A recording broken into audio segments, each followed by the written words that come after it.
დღეს მთავარი სხვა ახალი ამბების შესახებ 300 ტონა საწვავი დაიღო დღეს აფრიკის დასახლებაში სარკინიგზო შემადგენლობის გადაბრუნების შედეგად გუმათესის ქუჩაზე 3 ცისტერნალი ატაკიდან გადავიდა და გადაიჭეხა.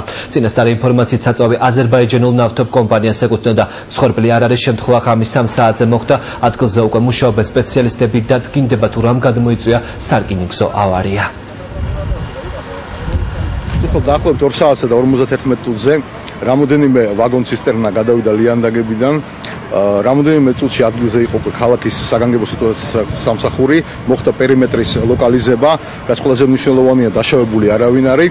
რაც შეეხება ავარიის მიზეზებს, ამას სწავლობენ სპეციალური სამსახურები. ამ ეტაპზე შემიძლია გითხრათ, რომ ვაგონს აქვს სერიოზული დეფექტები, რომელიც შეუსაბამობაში მოდის ყოველგვარ ინსტრუქციასთან და ნორმატივებთან და ამ დარღვევებს შეეძლო გამოეწვია ეს შემთხვევა. სავარაუდოდ ჩავარდნის მიზეზიც ეს არის. სოკარი არის უბრალოდ პარტნიორი არის საქართველოს რკინიგზის და აღმოუჩინეთ ამ ეტაპზე ტექნიკური დახმარება.